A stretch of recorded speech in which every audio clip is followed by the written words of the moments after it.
오늘 가롯 유다 세 번째 시간입니다. 오늘이 마지막인데요. 사도행전 1장 18절부터 19절을 보면 오순절 마가의 다락방에서 베드로가 일어나서 가롯 유다에 관해서 설명을 합니다. 이 사람이 불의의 삭스로 밭을 사고 그 후에 몸이 곤두박질하여 배가 터져 창자가 다 흘러나온지라. 이 일이 예루살렘에 사는 모든 사람에게 알려져 그들의 말로는 그 밭을 아겔다마라 하니 이는 피밭이라는 뜻이라. 이렇게 기록하고 있습니다. 가롯 유다가 목을 맨 후에 시간이 조금 흐르자 목을 메었던 끈이 끊어지면서 땅에 떨어져서 죽은 상태에서 땅에 떨어져서 곤두박질하면서 배가 터지고 창자가 흘러나와서 그 밭이 피로 물들어서 피밭이라고 불리웠다는 것입니다. 한 개인의 삶을 볼 때 굉장히 비참한 삶, 비참한 결말을 보여주고 있는 것이죠. 가롯 유다가 이렇게 비참한 최후를 맞이하게 된 이유가 그가 처음부터 참된 믿음을 갖지 못했기 때문에 그렇습니다. 처음부터라는 말이 중요합니다. 예수님을 따라다니는 그 처음부터 참된 믿음을 가졌더라면 이런 비참한 결론에 다다르지 않았을 텐데 처음부터 참된 믿음을 갖지 못해서 모든 비극이 그것으로부터 시작된 것이죠.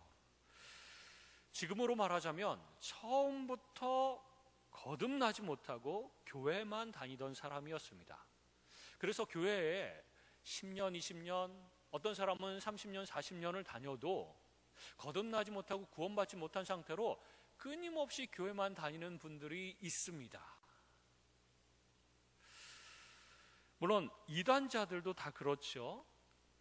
참신앙을 갖고 있지 않다가 타락한 것이 아니라 믿음 없이 교회를 다니다가 가나안 신자도 되고 또 미혹을 받아서 이단으로 빠지기도 하고 그러는 것이지, 정말 참신앙을 가지고 복음에 대한 확신, 복음에 대한 정확한 이해를 통해서 믿음을 구사하는 사람은 이단으로 빠지지도 않거니와 빠졌다가도 이거 아닌가 보다 그러면서 다시 돌아오게 되어 있습니다. 처음부터 참된 믿음을 갖는 것, 이것이 굉장히 중요한 것이죠.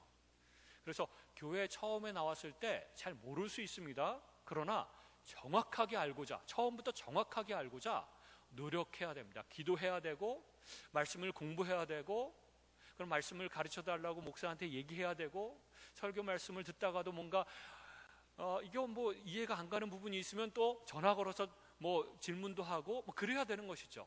그래서 내가 믿는 믿음이 무엇인지를 정확하게 아는 것, 이것이 필요하다는 것입니다. 그래서 가나안 신자, 교회를 안 나가는 신자들 중에는 믿음이 없는 사람들이 정말로 많습니다. 어떤 사람은 믿음이 있지만 난 교회는 안 나가 이렇게 얘기하는 사람 중에 50% 이상이 믿음도 없는 사람이다 이렇게 얘기하는 사람도 있고, 이단에 빠진 사람들 중에는 98% 이상이 구원을 못 받는다고 합니다. 물론 그 중에는 다시 이거 아닌가 보다 해서 돌아오는 사람들도 어느 정도 있지만 대부분은 구원을 못 받는 것이죠. 그러므로 우리는 처음부터 예수를 바로 믿고 처음부터 하나님과 확실한 관계를 맺고 처음부터 신앙생활을 철저하게 해야 되는 것입니다. 우리가 가롯 유다의 전철을 밟지 아니하려면 어떻게 해야 되는가? 3가지로 말씀을 드리려고 합니다. 첫 번째는 가면을 벗고 자신에게 솔직해야 합니다. 가롯 유다는 가면을 벗지 못하고 이중인격적인 두 얼굴을 가진 사람으로 살다가 그렇게 죄악을 범한 것입니다. 속으로는 도둑질하고 훔치는 일을 하면서도 겉으로는 마치 정의의 투사인 양 행동하고, 그리고 뭔가 예수님을 따라다니는 참된 제자인 양 그렇게 행동했습니다. 속으로는 믿지도 않고 속으로는 도둑 도덕질하는 어떤 그런 마음, 돈에 대한 욕심으로 가득 차 있으면서도 그렇게 가면을 썼다는 것이죠. 그러므로 우리는 솔직해져야 됩니다. 안과 밖이 똑같아야 된다는 것이죠. 그러므로 내가 어떤 사람인가를 하나님 앞에 보여달라고 기도해야 됩니다. 하나님, 제가 믿고 있는 것이 무엇인지 정확하게 알려주시고, 제 마음이 어떠한지 정확하게 알려주시고, 그래서 제가 어떤 사람인지를 정확하게 파악한 다음에 제가 믿음이 좀 부족하면 그것을 위해서 기도할 것이고, 제가 뭔가 잘 모른다면 그것을 위해서 공부하고 이렇게 참여하고 그러겠습니다. 하나님, 제 수준이 어떤지, 제 본질이 어떤지, 제 마음이 어떤지 정확하게 알려주십시오 라고 기도해야 됩니다. 오늘 본문에서는 사도 바울이 이렇게 도전합니다. 너희는 믿음 안에 있는가? 너희 자신을 시험하고 너희 자신을 확증하라.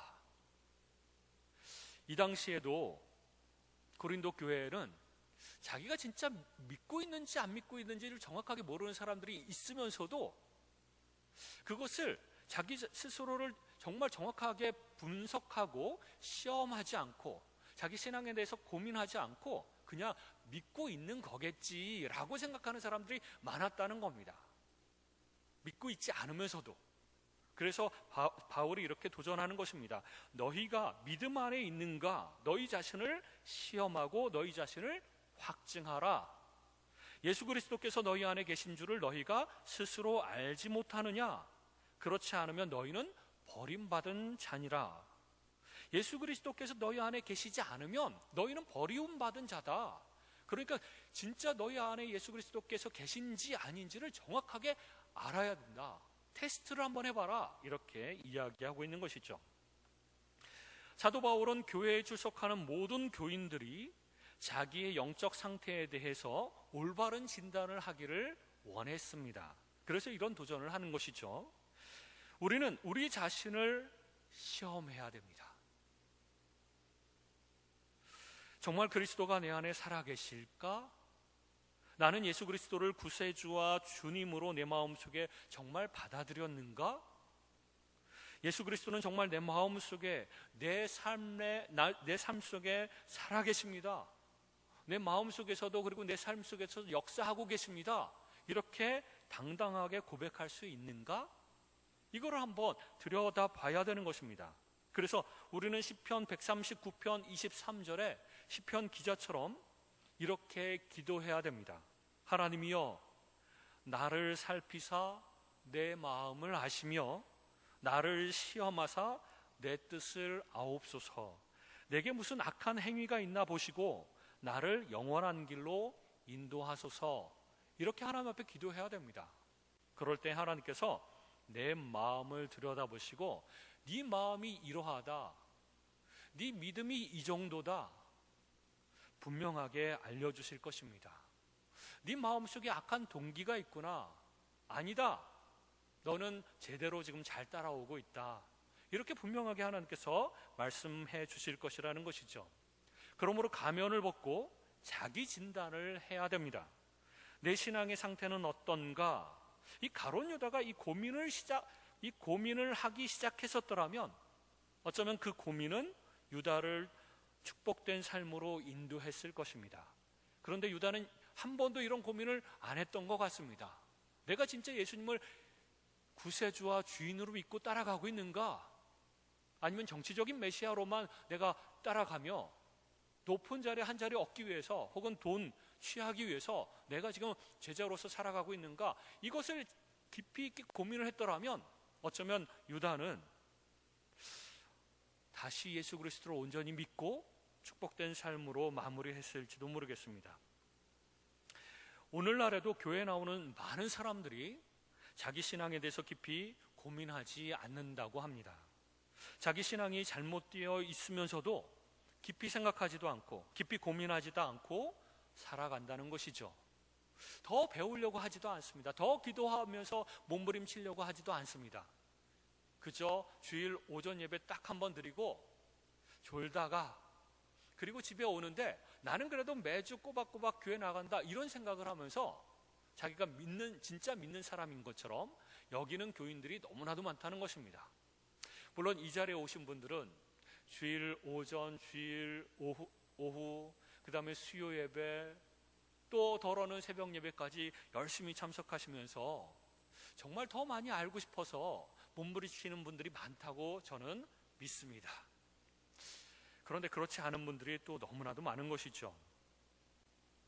그리고 내가 오랫동안 교회에 나왔으니까, 나는 내 신앙생활에 오랜 전통을 가지고 있으니까 내 신앙은 올바를 것이야 라고 스스로 착각하면서 살아가는 사람들이 많습니다. 그러나 나와 하나님 사이의 관계가 올바르게 되었는가를 성경 말씀을 통해서 철저하게 점검하면서 살아가야 됩니다. 온전한 믿음, 기초적인 신앙, 이것뿐만 아니라 내가 매일매일 생각하는 내 생각과 내 마음과 감정, 이런 것들이 철저하게 성경적인 것인가, 이것을 또 늘 점검해 보면서 살아야 된다는 것입니다. 첫 번째는 가면을 벗고 자신에게 솔직해져야 된다고 말씀드렸습니다. 두 번째는 자기 의를 버려야 됩니다. 우리는 가룟 유다를 두 번에 걸쳐서 분석해 보면서 가룟 유다가 잘난 척을 하던 사람이라고 하는 인상을 가질 수 있었습니다. 깨트린 향유 옥합을 가난한 사람들에게 나눠주면 얼마나 좋겠는가, 이렇게 막 얘기를 하는 것이죠. 고함을 치듯이. 이런 모습 가운데 얼마나 가룟 유다가 자기 의를 드러내고 자기 자신을 드러내려고 애를 쓰는가를 우리는 볼 수 있습니다. 아니 저 가난한 사람들을 먼저 생각해야지, 이렇게 얘기하면 저 사람 정말 대단하다, 늘 정의롭고 늘 가난한 사람 생각하고 정말 청렴 결백하고 이런 사람이구나 라고 많이 믿겠죠. 도둑이구나, 돈을 이렇게 훔쳐가는, 이렇게 생각을 전혀 못하고 있었습니다. 그렇게 자기는 속으로는 그렇지 않으면서도 자기 의를 드러내려고 말이나 행동을 그렇게 하는 사람들이 있습니다.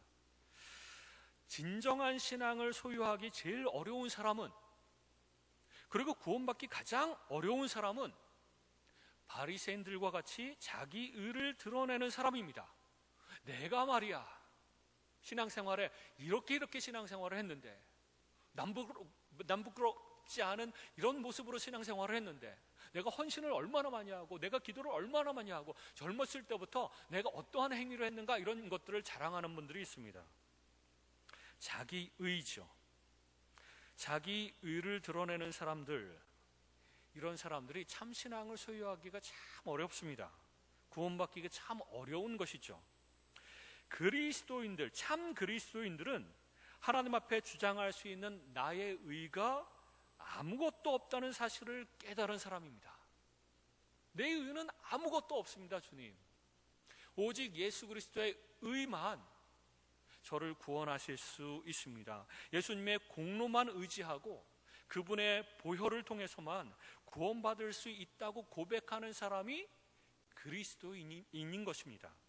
그리고 자기 자신에 대한 절망을 느낀 사람, 나는 이 정도밖에 안 되는가, 그러면서 처절하게 회개를 하고 하나님, 나는 지옥에 갈 수밖에 없는 존재입니다 라고 고백한 사람, 그런 사람이야말로 참 그리스도인입니다.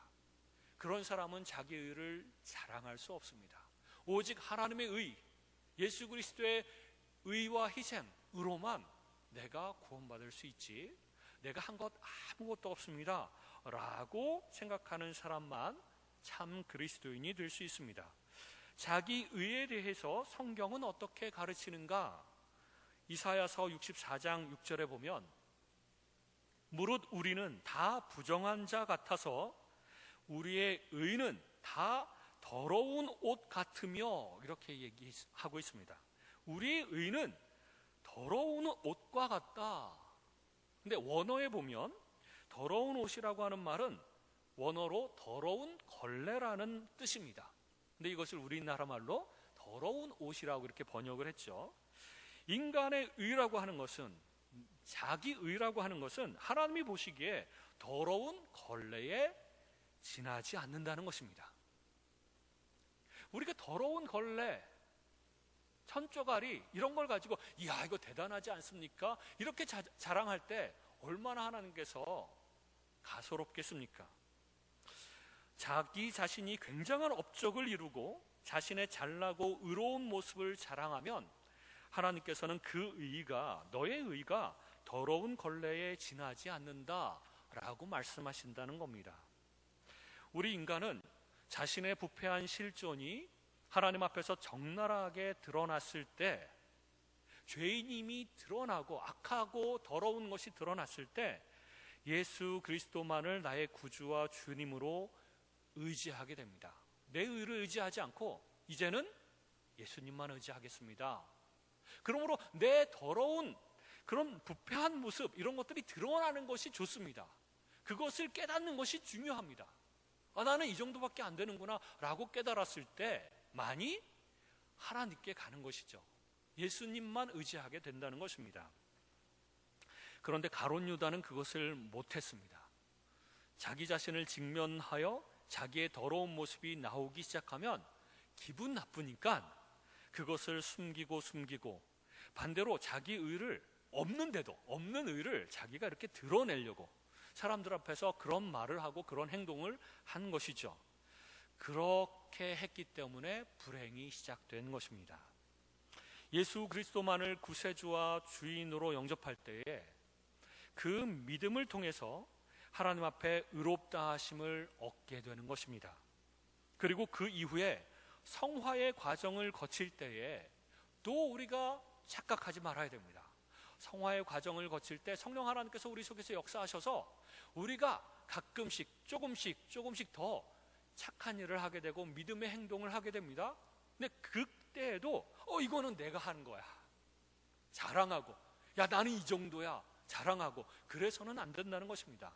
그건 내가 한 것이 아니라 죄성이 여전히 있지만 내 속에 역사하시는 성령 하나님께서 하게 하신 것입니다. 그래서 이건 내가 한 거라고 자랑할 수 없습니다. 이거 하나님의 은혜로 성령 하나님께서 역사하시고 강권하심으로 내가 그렇게 한 거지, 그래서 내 능력과 내 의지로 한 것이 아니라 하나님께서 하라고 하셔서 그렇게 착한 일이 드러나고 믿음의 행동이 이렇게 드러난 것이지, 하나님 내가 한 것 아닙니다, 영광은 오직 하나님께만, 이렇게 마음을 먹고 살아야지. 성화의 과정 속에서 그런 것들이 드러나면 와, 나 대단하지 않아? 그러면서 막 자랑하고 그래서는 안 된다는 것이죠. 그것 또한 자기 의를 드러내는 마음가짐이라고 볼 수 있습니다. 성화의 과정 속에서도 오직 하나님의 의만 인정하고 하나님만 드러나고 그렇게 삶을 살아가야 되는 것이죠. 그래서 구원받기 전이나 구원받은 후에나 항상 겸손한 마음으로 하나님의 의만 드러내며 살아가야 된다는 것입니다. 가룟 유다는 그러지 못했습니다. 그래서 불행하게 삶을 마치게 된 것입니다. 마지막 세 번째, 회개할 기회가 주어졌을 때 진정으로 회개해야 되는 것입니다. 가룟 유다에게도 회개할 기회가 적어도 3번 주어졌습니다. 첫 번째 기회는 요한복음 13장 26절에 최후의 만찬 석상에서 예수님께서 이렇게 말씀하셨습니다. 이 떡 조각을 받은 사람이 나를 팔 것이다 라고 경고의 말씀을 들었을 때, 그리고 그 떡 조각을 이렇게 찍어서 가룟 유다에게 줬을 때 양심이 뜨끔했어야만 했습니다. 예수님이 알고 계시나? 그러면서 그 떡 조각을 받고 회개했어야만 합니다. 예수님 알고 계시는군요. 죄송합니다. 제가 팔 계획을 세웠습니다. 예수님을 배반하려고 했었습니다. 용서해 주십시오 라고 회개했어야만 합니다. 그러나 태연하게 그 떡 조각을 받고 먹고 그 다음에 바깥으로 나가버렸습니다. 이를 꾸미려고 나간 것이죠. 참 안타깝지 않습니까, 여러분? 두 번째 기회는 누가복음 22장에 나오는데 예수님께서 겟세마네 동산에서 기도하시고 제자들과 함께 서서히 새벽이 밝아오려고 할 때 동산 앞으로 가룟 유다가 예수님을 잡기 위해서 군사들과 깡패들을 데리고 왔습니다. 그리고 가룟 유다가 그 무리들 맨 앞에 서서 예수님께 입을 맞추려고 예수님께로 다가갑니다. 그럴 때 예수님께서 말씀하십니다. 유다야, 네가 입맞춤으로 인자를 파느냐? 이 말을 딱 들었을 때 네가 입맞춤으로 많은 깜깜한 곳에서 여러 명이 있을 때 이 사람이 예수님입니다 라고 하는 것을 군호를 짜가지고 왔거든요. 내가 입맞추는 사람이 예수다, 그러니까 그 사람만 잡으면 된다, 이렇게 다 짜고 왔습니다. 그거를 어떻게 하셨는지 예수님께서 유다야 네가 입맞춤으로 인자를 파느냐라고 말했을 때 또 양심이 뜨끔해서 예수님이 알고 계시는구나, 그리고 회개했어야만 했다는 것이죠. 그러나 유다는 회개하지 않았습니다. 인간의 마음이 강팍해지면 얼마나 악해질 수 있는가를 이 유다의 모습을 보면서 우리는 알 수 있습니다.